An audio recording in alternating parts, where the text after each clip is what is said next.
And I call on Nicola Sturgeon, First Minister. Presiding Officer, the campaign to establish this Parliament was long and hard. It was rooted in the belief that self-government would improve the lives of those who live here, and so it has proved. There were and still are honourable differences about the ultimate destination of Scotland's self-government journey. But all who campaigned to establish this place were united in and by this fundamental principle. The democratic rights of the people of Scotland are paramount. That principle of self-determination was encapsulated by these words in the Scottish Constitutional Convention's Claim of Right. The sovereign right of the Scottish people to determine the form of government best suited to their needs. When the late Canon Kenyon Wright, who led the Convention, addressed Westminster's refusal to accept the democratic demand for a Scottish Parliament with this question, what if that other voice we all know so well responds by saying, "We say no and we are the state"? His answer, "Well, we say yes and we are the people," was simple but powerful, and it is as relevant now as it was then. Presiding Officer, last May the people of Scotland said yes to an independence referendum by electing a clear majority of MSPs committed to that outcome. The democratic decision was clear. 2 weeks ago, the Scottish Government started the process of implementing that decision with the first in the Building a New Scotland series of papers. That paper presented compelling evidence of the stronger economic and social performance relative to the UK of a range of independent countries across Europe that are comparable to Scotland. That should be both a lesson and an inspiration to us. Scotland, over generations, has paid a price for not being independent. Westminster governments we don't vote for, imposing policies we don't support, too often holding us back from fulfilling our potential. That reality has rarely been starker than it is now. The Conservatives have just 6 MPs in Scotland, barely 10% of Scottish representation, and yet they have ripped us out of the EU against our will. They have created the worst cost of living crisis in the G7 and saddled us with the second lowest growth in the G20. They are intent on stoking industrial strife, demonising workers and provoking a trade war. Businesses and public services are struggling for staff because freedom of movement has been ended. Our young people have been robbed of opportunity. Presiding Officer, the Scottish Government will do everything in our power to mitigate the damage. But that is not enough. Our country deserves better. And yet this Parliament, looked to for leadership by so many across Scotland, does not have the power to tackle the root causes of the financial misery being inflicted on millions. We lack the full range of levers to shape our economy and grow our country's wealth. We are powerless to stop our budget being cut.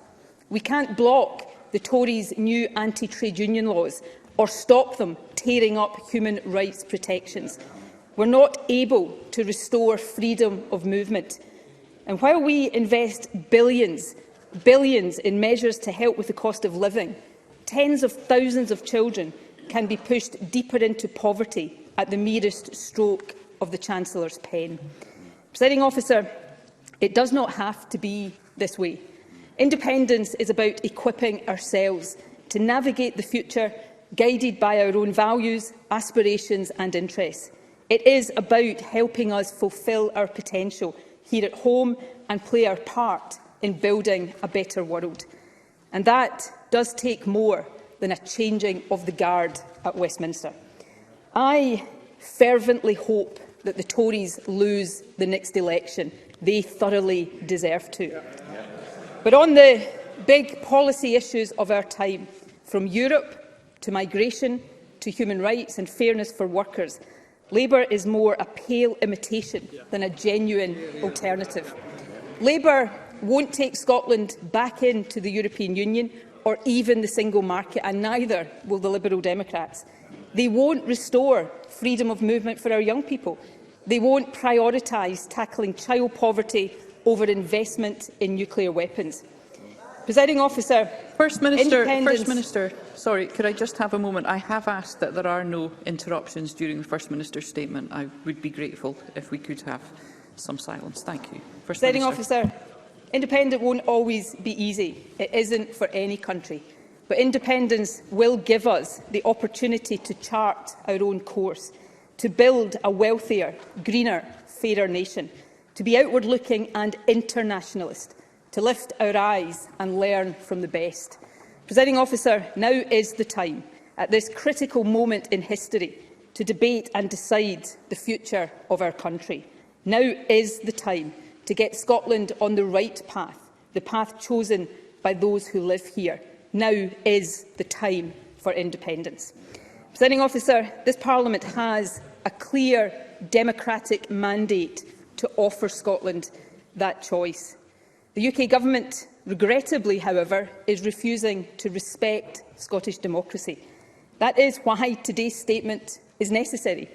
The UK and Scottish Governments should be sitting down together, responsibly agreeing a process, including a Section 30 order, that allows the Scottish people to decide.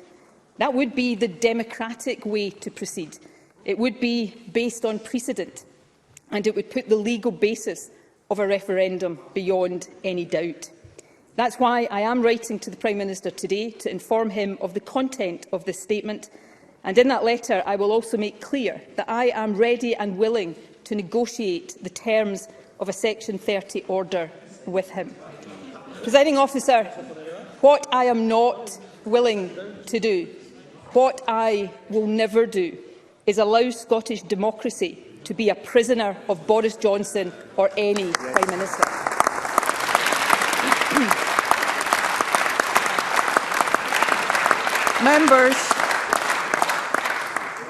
Members, there should be no interruptions. Thank you. Any interruptions? Thank you. Presiding Officer, the issue of independence cannot be suppressed. It must be resolved democratically. And that must be through a process that is above reproach and commands confidence. That is why I am setting out today the actions the Scottish Government and the Lord Advocate will take in the absence of a Section 30 order to secure Scotland's right to choose. My determination is to secure a process that allows the people of Scotland, whether yes, no or yet to be decided, to express their views in a legal, constitutional referendum so that the majority view can be established fairly and democratic. The steps I am setting out today seek to achieve that. They are grounded in and demonstrate this Government's respect for the principles of rule of law and democracy. Indeed, these core principles, respect for the rule of law and respect for democracy, underpin everything I say today. Respect for the rule of law means that a referendum must be lawful. That, for me, is a matter of principle, but it is also a matter of practical reality. An unlawful referendum would not be deliverable. Even if it was, it would lack effect. The outcome would not be recognised by the international community. Bluntly, it would not lead to Scotland becoming independent. Presiding Officer, it is axiomatic that a referendum must be lawful. But my deliberations in recent times have led me to this further conclusion. The lawfulness or otherwise of the referendum must be established as a matter of fact, not just opinion. Otherwise, as we have seen again in recent days, opposition parties will just keep casting doubt on the legitimacy of the process so that they can avoid the substantive debate on independence which Scotland deserves, but they so clearly fear. That is not in the country's best interests. Let me turn then to the detail of the steps we will now take to secure that objective of an indisputably lawful referendum, and then ensure that from today we can focus on the substance of why Scotland should be independent. Presiding Officer, I can announce, first of all, that the Scottish Government is today publishing the Scottish Independence Referendum Bill. I will draw attention in particular to three key provisions of this bill. Firstly, the purpose of the referendum, as set out in Section 1, is to ascertain the views of the people of Scotland on whether or not Scotland should be an independent country. In common with the 2014 referendum, indeed in common with the Brexit referendum and the referendum to establish this Parliament, the independence referendum proposed in the bill will be consultative, not self-executing, just as in 2014 and recognised explicitly in the 2013 White Paper. A majority yes vote in this referendum will not in and of itself make Scotland independent. For Scotland to become independent following a yes vote, legislation would have to be passed by the UK and Scottish Parliaments. Now, there has been much commentary in recent days to the effect that a consultative referendum would not have the same status as the vote in 2014. That is simply wrong, factually and legally. Let me be clear. The status of the referendum proposed in this bill is exactly the same as the referendums of 1997, 2014 and 2016. The next provision of the bill I wish to draw attention to relates to the question to be asked in the referendum. The bill states that the question on the ballot paper should be, just as it was in 2014, should Scotland be an independent country? Finally, Presiding Officer, the bill includes the proposed date on which the referendum should be held. In line with the Government's clear mandate, this is a date within the first half of this term of Parliament. Presiding Officer, I can announce that the Scottish Government is proposing that the independence referendum be held on the 19th of October 2023. These are... Thank you. Thank you. Members. These are the key elements of the referendum legislation that the Scottish Government wishes this Parliament to scrutinise and pass. Let me turn now to the aim of establishing as fact the lawfulness of a referendum, which, as I have already indicated, I consider to be of the utmost importance. I will start with what we know already. We know that the legislative competence of the Scottish Parliament to pass this bill in the absence of a Section 30 order is contested. We know that legislative competence can only be determined judicially. And we know that for as long as there is no judicial determination, opinions will differ and doubt will continue to be cast on the lawful basis for the referendum. That benefits only those parties opposed to independence, because it allows them to avoid the substance of the independence debate. Finally, we know that if this Parliament does seek to legislate without a Section 30 order, the bill will go to court. That is inevitable. The only questions are when it ends up in court and at whose hand. If the issue of legislative competence remains unresolved at the point of formal introduction of a bill, the UK Government will almost certainly use Section 33 of the Scotland Act to refer it to the Supreme Court after it has passed. It is also possible that one or more private individuals will lodge a judicial review of the bill. Indeed, it was reported last week that Tory supporters are already planning to do so. A challenge by private individuals could also go through successive courts and so be a very lengthy process. Either way, at the point of Parliament passing the bill, there would be no certainty about when or even if it could be implemented. A court challenge would still lie ahead, and the timetable I have set out today would quickly become difficult to deliver. And of course, between now and then, claim and counterclaim, good faith arguments and bad faith fear-mongering about so-called wildcat referendums will continue to muddy the water, cast up doubt and taint the process. Presiding Officer, that may well suit politicians opposed to independence, but none of it would be in the interests of the country, and none of it would serve democracy. The fact is, neither legal opinions nor political arguments will resolve this point. We must establish legal fact. That is why, in my view, we must seek now to accelerate to the point when we have legal clarity, legal fact. And crucially, in doing so, I hope, establish and safeguard the ability of this Parliament to deliver a referendum on the date proposed. Presiding Officer, it is to this end that some weeks ago I asked the Lord Advocate to consider exercising the power she has under paragraph 34 of Schedule 6 to the Scotland Act to refer to the Supreme Court the question of whether the provisions in this bill relate to reserved matters. This is a power exercisable by the Lord Advocate alone, not by Scottish ministers collectively. Whether or not she does so is accordingly a matter solely for her. However, I can confirm that the Lord Advocate has considered this request. She has taken into account the following factors: this government's democratic mandate, the constitutional significance of this issue, the fact that the bill does raise a genuine issue of law that is unresolved, and the importance of ensuring that this government and Parliament act lawfully at all times. And she has now informed me of her decision.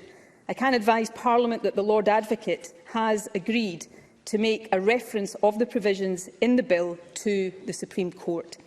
Indeed, Presiding Officer, as I speak, the process for serving the requisite paperwork on the UK Government by lawyers and messengers at arms is underway, and I can confirm that the reference will be filed with the Supreme Court this afternoon.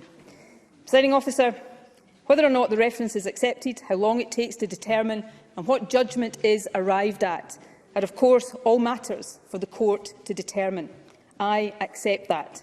As I have made clear throughout, this Government respects the rule of law.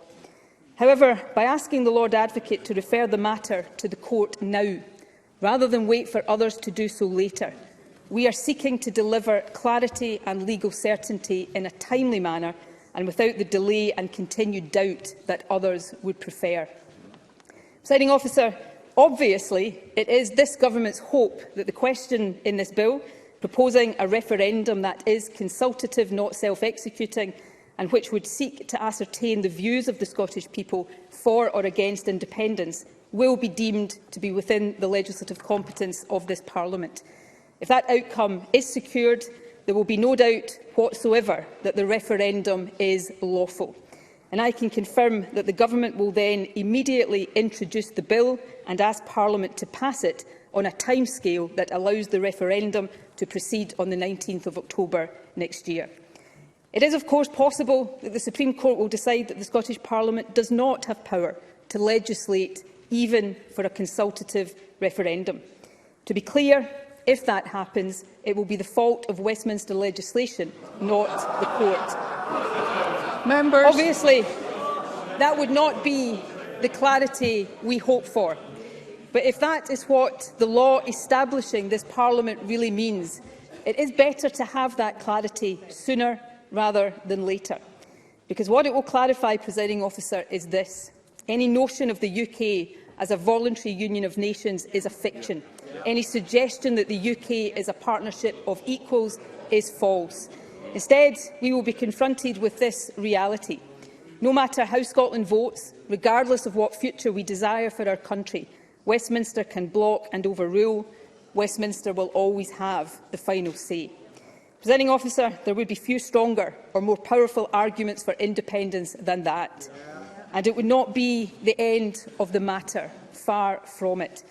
I said earlier that two principles would guide what I said today: the rule of law and democracy.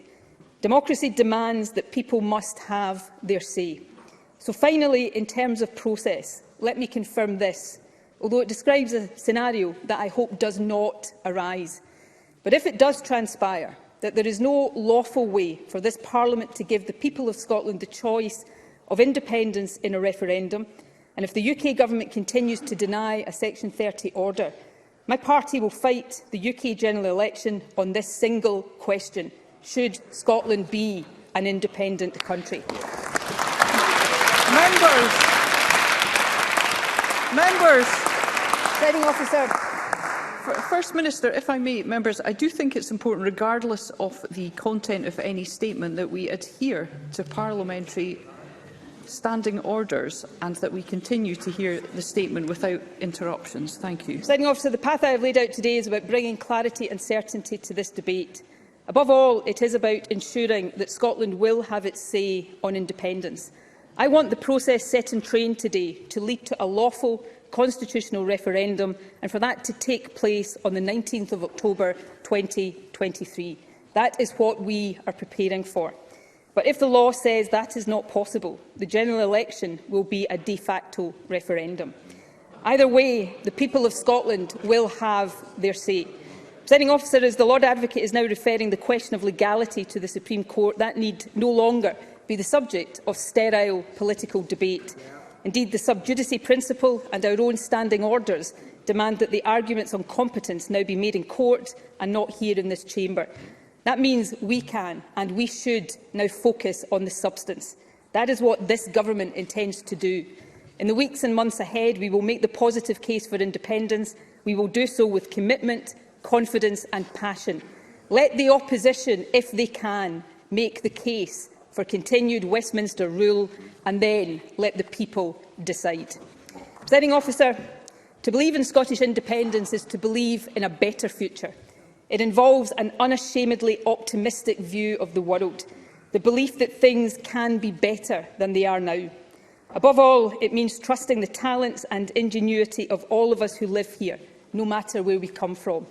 It is not a claim to be better than anyone else. It is about looking around at all the other successful independent countries in the world, so many of them smaller than we are and without the resources we are blessed with, and asking, why not Scotland? Think of all our talents and advantages, unrivalled energy resources, extraordinary natural heritage, exceptional strengths in the industries of the future, brilliant universities and colleges, a highly skilled and creative population. There is no reason at all that an independent Scotland would not succeed. Nothing in life is guaranteed, but with hard work and the independence to chart our own course, Scotland will prosper. And the people of Scotland have told us, all of us in this chamber, that they want the right to decide. Presiding Officer, today we have set out the path to deliver it.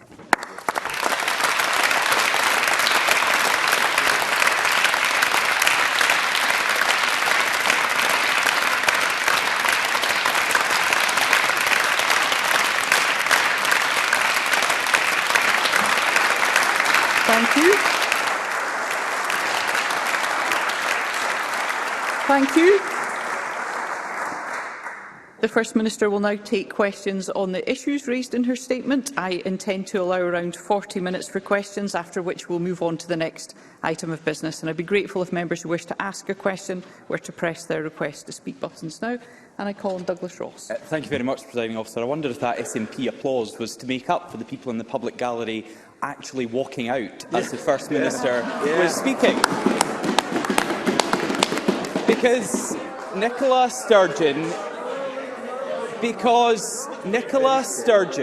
is at it all over again. Her eye is off the ball once more. The real priorities of people across Scotland are on the back burner. Instead, the First Minister is putting her plans to divide Scotland front and centre. Nicola Sturgeon has shown again today that the SNP's selfish obsession with another divisive referendum is always their top priority. She will use government time and resources to further her plan to break up the country just when we need to be pulling together and working as one. All of our focus should be on tackling these huge challenges we face right now, helping families with their bills, supporting frontline services and creating good jobs. A potentially illegal referendum next year is the wrong priority for Scotland. Members, we will hear Mr Ross. Thank you. Well, SNP members are unhappy about that. It is being referred to the court because the legality of it is not known. Therefore, it is a potentially illegal referendum, and it would distract away from our recovery. It will damage our efforts to rebuild the country after COVID. It is also the last thing a clear majority of Scottish people want. The First Minister speaks of fear. The First Minister speaks of fear. But what concerns all of us is the price Scotland pays for her continued obsession with another referendum. So we won't play Nicola Sturgeon's games. We won't take part in a pretend poll when there is real work to be done. Real work on the global cost of living crisis. Real work to invest in public services. Real work to rebuild our economy. Those are our priorities. And they're the real priorities of people across Scotland as well. But instead of focusing on the right priorities, Nicola Sturgeon is railroading this Parliament into talking about the SNP's obsession. On the First Minister's watch, this is becoming a do-nothing Parliament. Nicola Sturgeon has confirmed today that she will introduce a bill for another independence referendum. But what is she doing about the country's top priorities? Nothing. Education, no bills. Drugs, no ideas. Ferries, none that float. That is Nicola Sturgeon Scotland, and this Parliament is beginning to be a Parliament that doesn't get to act on the people's real priorities. A Parliament that only exists to further the SNP's interests. A do-nothing Parliament with a First Minister obsessed with another referendum at all costs. So can I ask the First Minister, why should the people of Scotland's real priorities be put on the back burner for another divisive, damaging independence referendum? First Minister. Well, I think at the last count Douglas Ross had 3 jobs. He may be a do-nothing MSP, but this is certainly a do-much Parliament. Douglas Ross has also demonstrated Members, thank you. An apparent inability to actually listen to what was said in the statement. I know that the legality of a referendum passed by this Parliament without a Section 30 order is contested. That is why I have asked the Lord Advocate to refer the matter to the Supreme Court so that that can be put beyond any doubt. A referendum that goes ahead will be indisputably legal because the Supreme Court will have deemed it so. And at that stage, any claims about boycotts will sound even sillier than they do now and demonstrate one thing and one thing only. The Conservatives have no confidence in the arguments for the continuation of the Union. Now, we have this strange conundrum, don't we, in Scotland, where the Tories suggest that nobody in Scotland wants the opportunity to choose independence in a referendum, and yet they have somehow managed to elect a majority of MSPs in this Parliament who propose an independence referendum. Douglas Ross also says that a clear majority don't want independence. Can I gently suggest to him, if he was confident in that, he would be desperate to put the question to the people of Scotland in a referendum. Presiding Officer, my plans are to equip this Parliament and this country with all of the powers and all of the resources that other independent countries take for granted and that we need to navigate the challenges that Scotland, in common with the rest of the world, face right now. The truth is, Scotland is paying a price for not being independent, ripped out of the European Union and the single market completely against our will, suffering one of the worst cost of living crises in the developed world because of that, higher inflation than any other G7 country, lower growth than any G20 country other than Russia. We're seeing children pushed into poverty by a Conservative government that we didn't elect. Scotland needs independence to better navigate those challenges so that all of the focus, all of the power, all of the resources of this government and future Scottish governments can be on exactly that, addressing the priorities of the Scottish people in line with mandates given by the Scottish people. I call Anna Sarwar. Presiding Officer, it's important to establish the legal basis of a referendum, but it's also important to consider the timing, the context and the effect. And I think the First Minister gave the game away in the latter part of her statement. This is actually all about the general election and the SNP having some relevance in it than actually about the Scottish people. But it's important to recognise the context of the election campaign last year. We were still a country living under COVID restrictions. Over 10,000 of our fellow citizens had lost their lives. Nicola Sturgeon said during that campaign that people who didn't support a referendum or independence through the recovery should vote for her, safe in the knowledge that COVID recovery would be her priority. COVID hasn't gone away, and our recovery hasn't even started. Since that election, and when Nicola Sturgeon gave that pledge, 4,000 more Scots have lost their lives. 43 in the last week have died due to COVID. There are over 700,000 Scots on NHS waiting lists, over 10,000 children and young people waiting for a mental health appointment, almost 20,000 fewer businesses in Scotland today than when the pandemic began. And this week, the ONS warned that inflation could reach 11%, meaning higher bills and deepening the cost of living crisis. For households across the country, it doesn't feel like the crisis is over. Isn't it the case that the pandemic Nicola that said she wanted to pull us through is gone, and the partisan Nicola Sturgeon that wants to divide our country is back, pursuing a referendum that two-thirds of Scots don't want right now? Worse still, isn't she using the thank you she was given and the promise she made to lead us through the recovery to instead pit Scot against Scot and focus on her priority, her obsession and her purpose? Frankly, Scotland deserves better.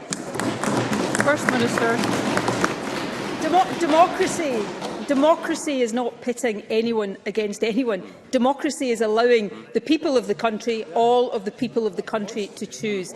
That is not just the right way to resolve differences of opinion on the Constitution. That is the only way to resolve these differences of opinion. It doesn't surprise me to hear the Conservatives say differently. It does still surprise me to hear Labour set its face so firmly against that fundamental concept of democracy. Anas Sarwar said it's all about the context and the timing of a referendum. He may have more credibility in saying that if his position wasn't exactly the same as the Tories, which is that Scotland should never get the right to choose independence in a referendum. And let me say, the First Minister standing here is the First Minister who does and who always has believed that the right thing for Scotland, to have the powers, the levers, the resources in our hands to chart our course in line with our values, our interests and the aspirations, ambitions we have for the country. I don't want a recovery in the mould of Boris Johnson and the Conservative Party. Anas Sarwar is right, COVID hasn't gone away. But I tell you what has happened.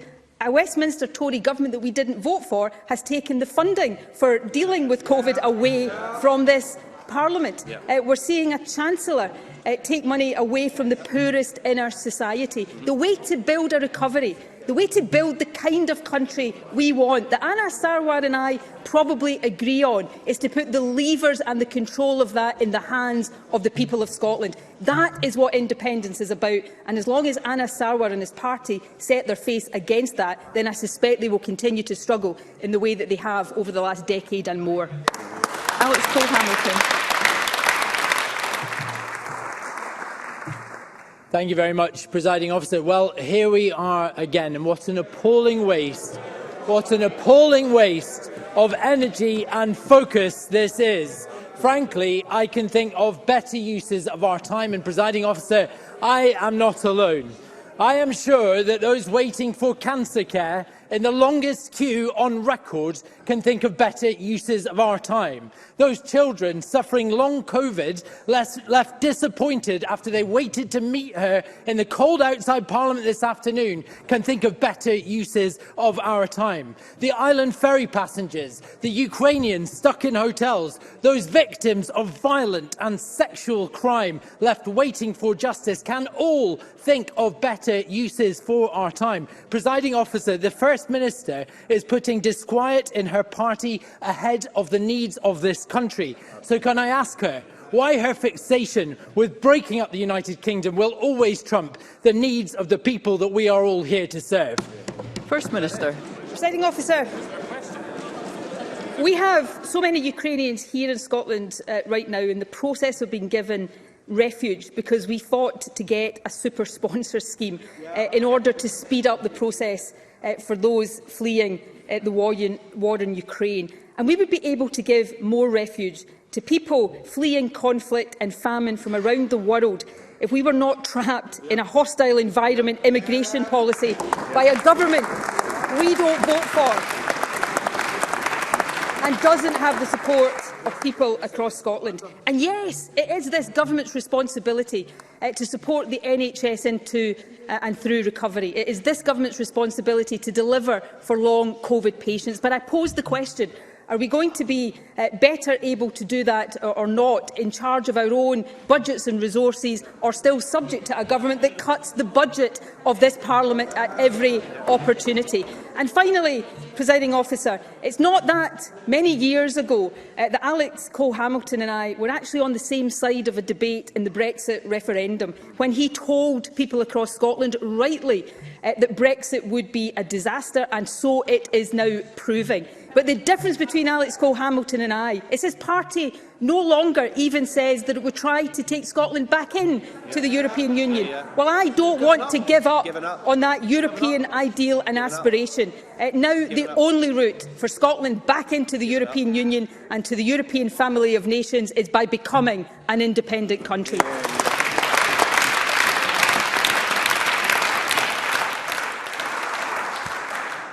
Before I go on to the next question, members will wish to be aware that I have 20 members wishing to ask a question in a 20-minute period. I will certainly do my best to get through as many questions as possible, but members, we are going to have to focus on more concise questions and responses. And I call Graham Day to be followed by Donald Cameron. Thank you, Presiding Officer. Following the 2014 referendum, opposition parties promised through the Smith Commission that there was nothing preventing Scotland becoming an independent country in the future, should the people of Scotland so choose. So I wonder, does the First Minister therefore share my view that it is completely indefensible for the Prime Minister, Keir Starmer, and opposition members in this place not to respect that pledge and the clear mandate secured by the Scottish Government for a referendum to be held on Scottish independence? First Minister. Well, of course, in the 2014 referendum, the leaders of the no parties at the time said power lies with the Scottish people, and it is for the Scottish people to decide how Scotland is governed, until, of course, Scotland might take a decision that they don't like, and then they think their right is to block it. And yes, of course, the Smith Commission said there was nothing in it that prevented Scotland becoming independent. The truth, Presiding Officer, is this: the opposition parties in this chamber will always try to block an independence referendum. They don't do that out of concern for the country. They do that because they fear the debate and they fear the verdict of the Scottish people on independence. You know, I was reminded the other day that in June 2027, the Conservative 2017, the Conservative government said this, and I've got the front page of the Scottish Daily Mail from June 2017. We'll block a referendum for 5 years, they said. Well, here we are, 5 years later, and they're still blocking a referendum because they fear Scottish democracy and they fear the verdict of the Scottish people on independence. I call Donald Cameron to be followed by Eleanor Whittam. Given the centrality that the First Minister accords to the Lord Advocate in this process, and having set the precedent a few years ago with the Continuity Bill, will the First Minister, as a matter of urgency, commit to having the Lord Advocate herself appear in this chamber to answer questions from MSPs on the legality or otherwise of the proposals the First Minister has just outlined, given that sub judice rules don't apply in Scottish proceedings until parties' pleadings have been finalised? First Minister. I can't and won't seek to commit the Lord Advocate to do anything, because she acts independently. And on this matter, the power that she has agreed to exercise is one of her retained powers under the Scotland Act. But I'm sure the Lord Advocate would be more than happy to answer questions from MSPs. But can I just make clear this point? The course of action that has been set out today is to ask the Supreme Court to opine on the legality of a referendum, not to make it the matter of opinion, even the matter of very esteemed legal opinion, but to get that judgment from the Supreme Court to put the lawfulness of a referendum beyond any doubt. I cannot imagine how anybody in this chamber could find anything in that aspect of my statement to disagree with in any way, shape or form. Eleanor Whittam to be followed by Sarah Boyack. Does the First Minister agree with me that, aside from the fact that it is our sovereign right as Scottish citizens to determine the democratic path our nation will take, that the current cost of living crisis, where the most vulnerable in society are consistently being failed by the UK Government, and recognising that the Scottish Government is doing more than any other UK administration to tackle poverty and support hard-pressed households, does the First Minister think that all of this serves to highlight just how important it is for the Scottish citizens to exercise their democratic right to decide which government they can trust to address this urgent crisis and our recovery from the pandemic via a referendum on independence? First Minister. That is the nub of the matter. In my view, the right to self-determination is absolute. Scotland has a right to self-determination, and the minute another government tries to dictate when or how often that right can be exercised, it ceases to be a right to self-determination.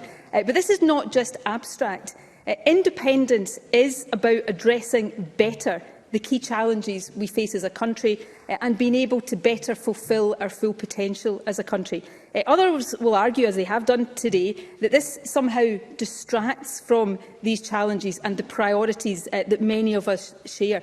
On the contrary, independence is about giving us the wherewithal to better meet those challenges.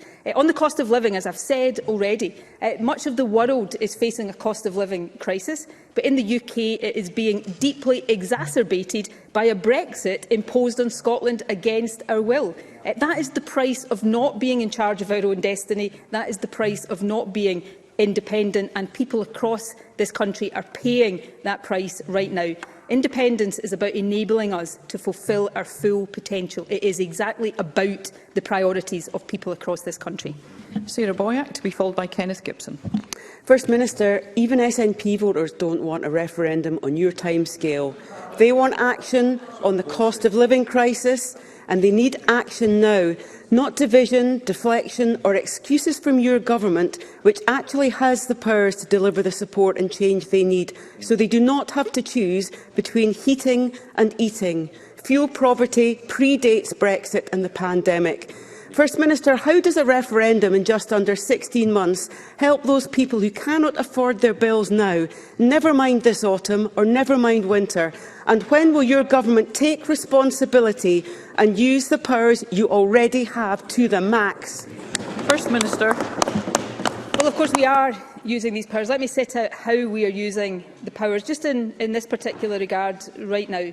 So benefits that Social Security Scotland is in control of are increasing by 6% rather than 3%. So we are putting more money into people's pockets. Many of these benefits, of course, don't exist anywhere else in the UK. They have been established just in Scotland because we are using the power that we have. Most importantly, of course, the Scottish Child Payment. A child payment of that type doesn't exist in England, Wales or Northern Ireland. It exists in Scotland because we are using our powers.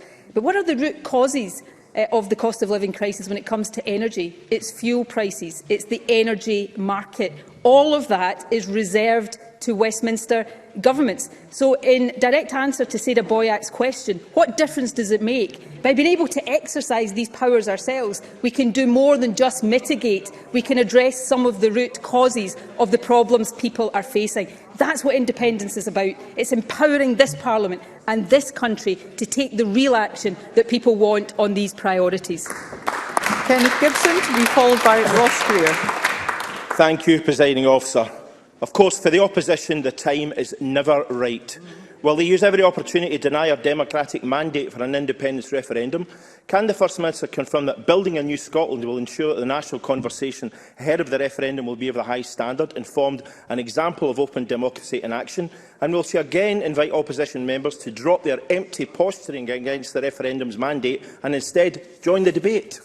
First Minister. Absolutely. The Building a New Scotland series of papers will continue. It will set out the positive case for independence. It will take on and answer the tougher questions and challenges that people want to see answered. It will all be about the substance of the choice that we are asking people to make. It's perfectly legitimate in this chamber, in the democracy we live in, that people have different views and that people will want to make the opposite case. And therefore, my challenge to the opposition, the issues of process will now be determined, I hope, through the Supreme Court. Let's have the debate on substance. I and my colleagues will make the case for independence.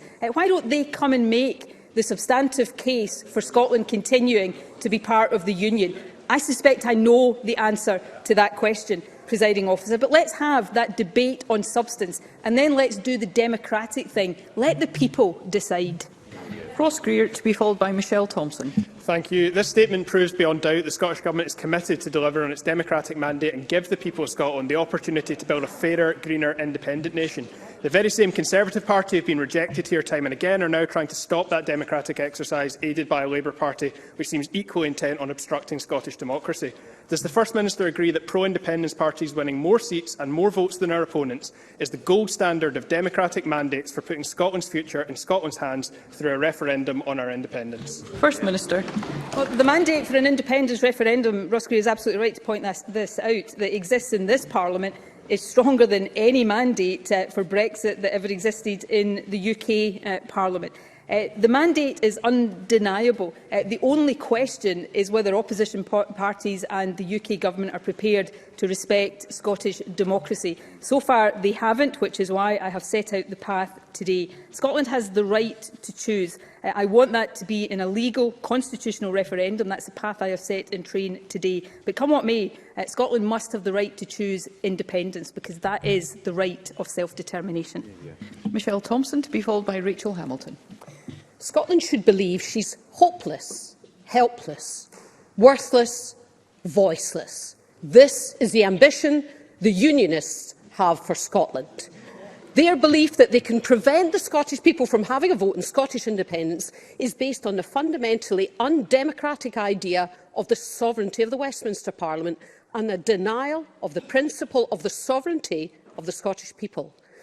Does the First Minister agree that attempts to block this right to self-determination and the sovereignty of the people of Scotland cannot be sustained, while simultaneously attempting to claim that democracy matters?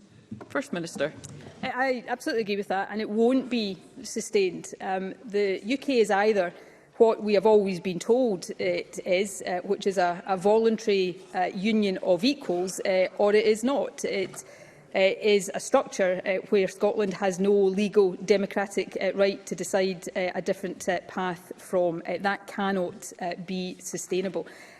This is about the right to self-determination, but more than that, it's about the willingness of politicians who disagree legitimately to let the people decide and to respect that democratic process and that democratic outcome.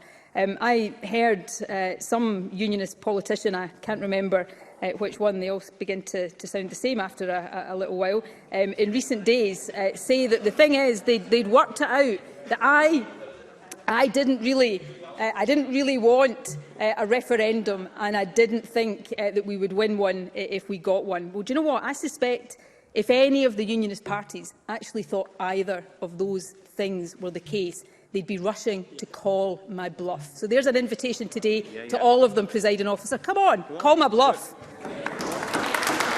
I call Rachel Hamilton to be followed by Jim Fairley. Thank you, Presiding Officer. General Sir Patrick Sanders, in his address to the Royal United Services Institute think tank, says his singular focus is mobilising the British Army to help prevent the spread of war in Europe by being ready to fight and win alongside our NATO allies and partners. Presiding Officer, these are serious times. Putin continues to invade Ukraine. We have a cost of living crisis due to a global inflation, and public services are trying to recover from the pandemic. Now has been the time every year for you, First Minister. But why is it that your constitutional obsession is more important than global peace, security and recovery? First Minister. That is utterly shameful, and I think people across the country will see it as that. All of us stand united behind the people of Ukraine, and none of us should seek to use their plight and the horror they are living through for our own political ends. But I tell you this, Presiding Officer, we do live in very, very serious times, which is why I want to see Scotland and independent Scotland being truly internationalist, rejoining the European family of nations and playing our full part, albeit as a relatively small country, in trying to build a better world for today and for future generations. And I don't think, I really don't believe that the response to what is happening across Europe right now, and the gravity of that moment is in our own country to try to block democracy. Quite the reverse is the way to respond to that. Jim Fairley, to be followed by Pauline McNeill. Thank you very much, Presiding Officer. Can I first of all congratulate the First Minister and the Cabinet for delivering the voice of the people first, because Westminster is clearly intent on destroying the idea of the UK as a voluntary partnership of nations. A Tory UK government with only 6 MPs from Scotland, supported in this issue by Labour, is seeking to deny the democratic right of the people of Scotland to choose their own future. So the First Minister share my concern and indeed anger that there is total disdain for the democratic will of the people of Scotland? And why are they so afraid of respecting the right of the people of Scotland to choose their own future? First Minister. Well, they're afraid of allowing people to choose their own future in Scotland because they are afraid and they suspect that when people get that opportunity, they will choose to be independent. Because in the years since 2014, of course, we have seen all of the things that were promised by the No campaign turn to dust. We have seen many of the things that the No campaign said would happen if Scotland voted yes happen because Scotland didn't vote yes, chief amongst those, of course, being taken out of the European Union against our will. And more, they see that the best way to build the Scotland we want to see is by being in charge of our own destiny and not having that governed by politicians like Boris Johnson, that nobody, even in this Parliament, thinks is fit to be Prime Minister. So that's why the opposition want to block Scotland's right to choose, because they think Scotland will make a choice that they don't like, but that is not democratic. Pauline McNeill, to be followed by Jenny Minto. How can the First Minister give serious attention to addressing the fact that sexual crimes have increased by 15%, the highest since 1971, an issue I know she cares deeply about? Resolving the crisis in legal aid and the fact that the morale in Police Scotland is so low that we are losing hundreds of police officers. If most of her government's attention is going to be focused on preparing the arguments for independence, does that mean that you expect to put these issues on hold for the next 16 months? I think the people of Scotland have the right to know. First Minister. No, of course it doesn't. And if that is the best the opposition can do, then clearly they are going to struggle to sustain a position in this debate. After the years of my party being in government, we have crime rates that are at their lowest level since 1974. This government, with of course the support of Parliament, has passed legislation on domestic abuse to make it more possible for people to get justice before the courts. We are supporting our justice system into and through recovery from COVID. But I come back to this central issue. We are going to be better able to build public services that we want to see to support the recovery of our public services is if we are in charge of the resources we have to do it, rather than being in the position we are in right now, where we are having budgets cut and constrained by a Westminster government we didn't elect. The case for independence and the priorities that I'm sure Pauline McNeill and I agree a great deal on, these are two sides of the same coin. It's about equipping this Parliament and this country to better meet those challenges we face. We have several members who would still wish to put a question. I will try to get to the end of this list, but I would be grateful for more concise questions and responses. I call Sandesh Gulhani, to be followed by Joe Fitzpatrick. Presiding Officer, 1 in 2 of us will get cancer in our lifetime. This morning, new stats reveal cancer waiting times are the worst on record. But what are we talking about this afternoon? Another divisive referendum. First Minister, someone waited 277 days for treatment. In Glasgow, someone waited 210 days. So, First Minister, when will you realise that a referendum is the wrong priority? And when will you shift the focus away from division and grievance and onto real issues like addressing these dire waiting times and preventing the resultant and totally unnecessary deaths? First Minister. This government is focused on supporting our NHS, supporting our public services, supporting the country through the remainder of COVID and, of course, through the recovery from COVID. Every single day we focus on these priorities in common with governments elsewhere. Health services in countries across the world are dealing with these challenges. But I come back to this central point. A government, a parliament, a country that has the full powers and resources of independence is always going to be better able to meet these challenges than one that has one hand tied behind its back. Thank you. My apologies. I now call Jenny Minto, who will be followed by Joe Fitzpatrick. Thank you, Presiding Officer. As MSP for Argyll and Bute, I am regularly reminded of the valuable contributions EU nationals make to our communities. I'm also very aware that the tourism and hospitality industries, which have relied on EU nationals coming to Argyll and Bute for work, have struggled to fill job vacancies post-Brexit. So could the First Minister advise as to the Scottish Government's plans to rejoin the European family of nations on our independence? First Minister. This government wants to see Scotland rejoin the European Union and the European family of nations, and that is one of the key benefits of independence. Indeed, independence is now the only possible route for Scotland to do that. We know that there will be processes an independent Scotland requires to go through to achieve that, and indeed one of the papers that we will publish in the series that I have already referred to will set out the route to that in more detail. But the key point, I think, is understood across Scotland is that without independence there is no route back to the European Union, because not only are the Tories against that, we now disgracefully have the position where neither Labour nor the Liberal Democrats want to take Scotland back into the European Union or even the single market. They are now happy to allow the damage caused by the Tories to continue, and that demonstrates that the only route for Scotland back into Europe is by becoming an independent country. Joe Fitzpatrick, to be followed by Daniel Johnson. Presiding Officer, the First Minister has already mentioned the Scottish Child Payment, which is being delivered by Social Security Scotland from its headquarters in the Yes City of Dundee. Can the First Minister say more about how the powers of independence would enable this Parliament to go much further to deliver a fairer, more equal society, improving people's lives like we see in so many compatible countries in Europe and beyond?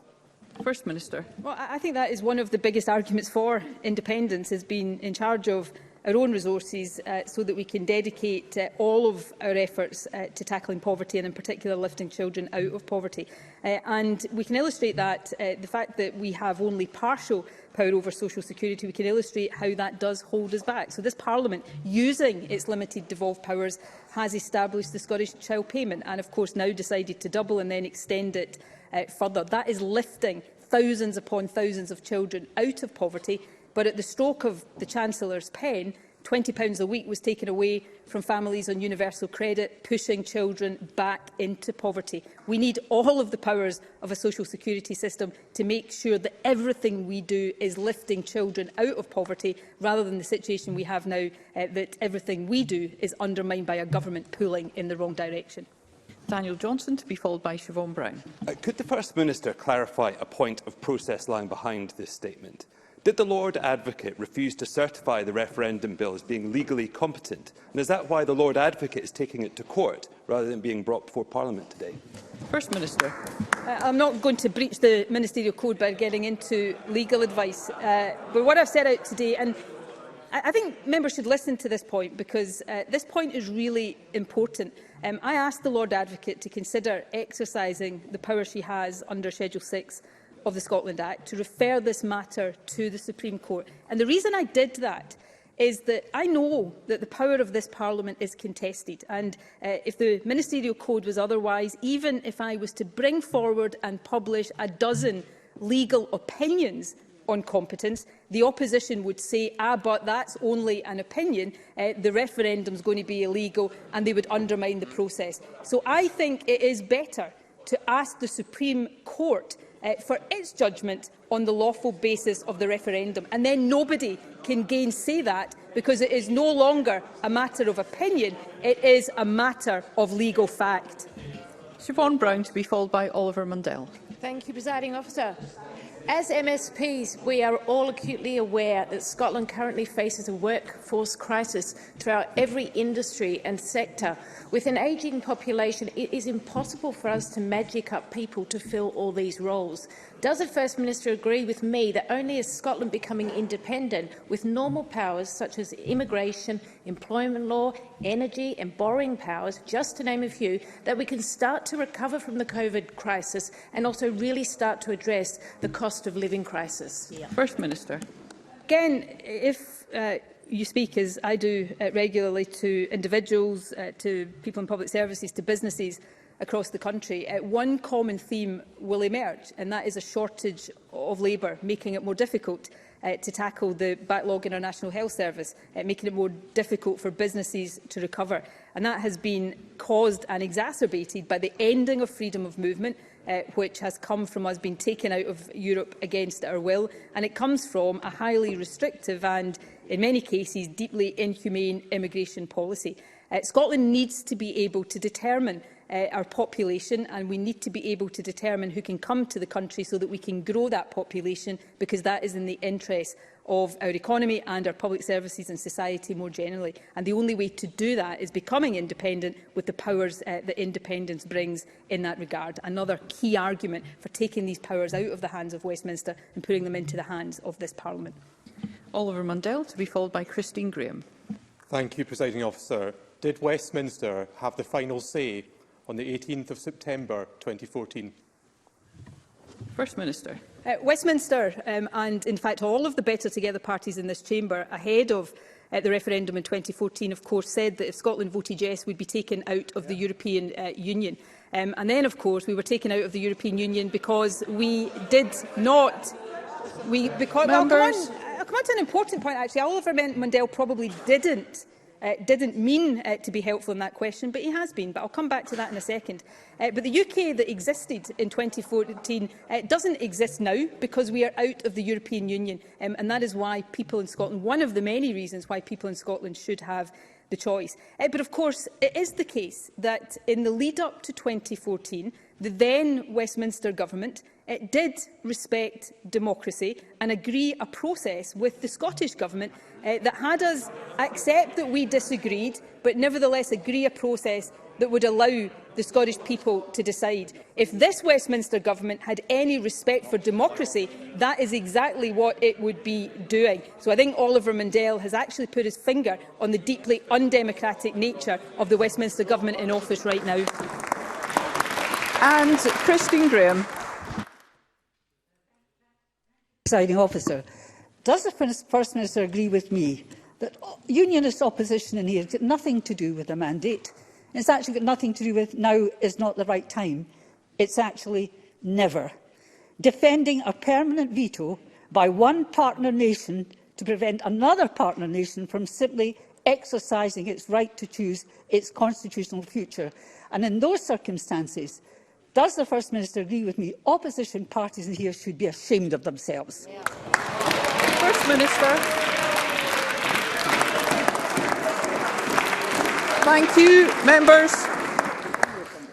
On so many matters, Presiding Officer, I agree with that. But on this matter, yes. You know, it is entirely legitimate for us to disagree on the merits and the substance of independence. That's the stuff of democracy. What it is never acceptable to do is to try to block democracy because you fear the outcome of the democratic choice people will make. That's what the Conservatives are doing. Shamefully, it's what Labour and the rather misnamed Liberal Democrats are doing. But the right of people of Scotland to self-determination is there and it will be exercised. Thank you. That concludes point of order. Jackie Baillie. Thank you, Presiding Officer. It is clear to me that the Lord Advocate has been unable to sign the referendum bill, which is why it hasn't been introduced to Parliament. But the important issue is the First Minister was in the position of answering questions on behalf of the Lord Advocate.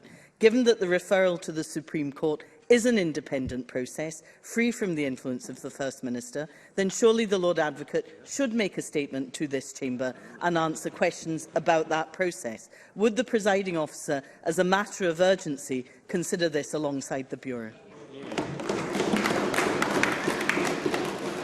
Thank Ms Baillie for her point of order. I have no doubt that the Bureau will consider this in due course. Thank you.